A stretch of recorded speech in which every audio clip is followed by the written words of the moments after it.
ஆளுநருக்கு இப்போ 8ஆம் தேதியிலேருந்து பார்த்தீங்கன்னா அவர் கொஞ்சம் நேரம் சரியில்லை தான் நினைக்கிறேன். அவர் பேசுகிற பேச்சுக்கள் அப்படி இருக்கின்றது. நான் ஆரம்பத்துலேருந்து நான் சொல்லிக்கிட்டு தான் இருக்கேன். நான் இப்போ ஸ்டேட் பிளானிங் கமிஷன் இன்னைக்கு ஒரு அசஸ்மெண்ட் பண்ணி முடிச்சிருக்காங்க. அதை மிக விரைவாக தமிழ்நாட்டு முதலமைச்சரும் அவங்க வழங்க காத்து கொண்டிருக்கின்றார்கள். அதனுடைய துணைத் தலைவர் அண்ணன் ஜெயரஞ்சன் அவர்கள் அமெரிக்காவிலிருந்து வந்தது பிறகு அதை முதலமைச்சரும் வழங்கியிருக்கு. இது ஒரு பக்கம் இருக்கு. இந்த 1000 ரூபா கொடுக்கறத பற்றி இப்படி அவர் சொல்றாரு அப்படின்னா அவருக்கும் அவரை போன்றவருக்கும் நான் சொல்லிக்கொள்ள விரும்புவது ஒன்று தான். குறைவாக கொடுக்கிறோமே என்று யாரும் நினைக்க வேண்டாம். பெறுபவர்களுக்கு அது பெரிது. கொஞ்சம் தானே எடுக்கிறோன்னு யாரும் எங்கிட்ட இருந்து களவாட வேண்டாம். இழப்பவர்களுக்கு அது பெரிது.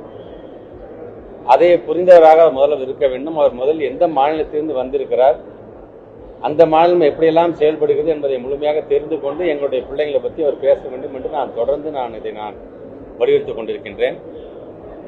இன்றைக்கு தமிழ்நாட்டை பொறுத்தவரைக்கும் எல்லா விதத்திலேயே சஸ்டைனபிள் டெவலப்மெண்ட் கோல் என்று UN சொல்லக்கூடிய அதில் 4வதாக வரக்கூடிய கல்வியில் கேரளாவும் நாமளும் தான் இன்னைக்கு முதன்மையான இடத்தில் விளங்குகிறோம் என்று சொல்லும் பொழுது இதையெல்லாம் உணர்ந்து பொறுப்போடு அவர் பேச வேண்டும் என்பதை நான் கேட்டேன்.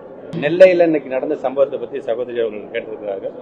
அதுக்கு முழுமையான அது விசாரிக்கப்பட்டு அதோடைய கருத்துக்கள் வந்ததுக்கு பிறகு முழுமையாக சொல்லி இருந்தாலும் மாணவ செல்வங்களுக்கு என்று பல்வேறு திட்டங்களை தமிழ்நாடு அரசு ஒரு 4 ஆண்டுகளாக அவர்களுக்கு அந்த ஸ்ட்ரெஸ்ஸை போக்கணும் அப்படிங்கிறதுக்காக பல விஷயங்களை எனக்கு கலை பண்பாட்டு கொண்டாட்டமாக இருந்தாலும் சரி, அறிவியல் சார்ந்த அந்த பிள்ளைகளுக்கு நடத்துகின்ற போட்டிகளாக இருந்தாலும் சரி, இப்படி எல்லா விதத்திலும் ஒரு பக்கம் அவர்களை நாங்கள் மேம்படுத்த வேண்டும் என்று சொல்லும் பொழுது இது போன்று விரும்பத்தகாத ஒரு சம்பவம் நடக்கும்போது உள்ளபடியே அது வேதனைக்குரியதாக இருந்து கொண்டிருக்கின்றது.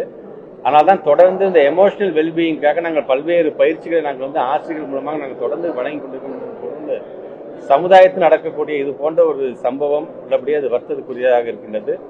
மென்மேலும் அது நடந்து விடாமல் இருக்க வேண்டும் என்பதற்காக குறிப்பாக சவுத் சைடு சார்ந்திருக்கின்ற அந்த மாணவர்களுக்கு புதிதாக பயிற்சியை வழங்க வேண்டும் என்கின்ற ஒரு எண்ணமும் இருக்கின்றது. வருகின்ற 24ஆம் தேதி என்னுடைய மானிய கோரிக்கை இருக்கின்றது. நீங்கள் கேட்கின்ற கேள்விக்கெல்லாம் அது புது விதமான அனௌன்ஸ்மெண்டாக கண்டிப்பாக வரும் என்பதை நான் தெரிவிக்கிறேன்.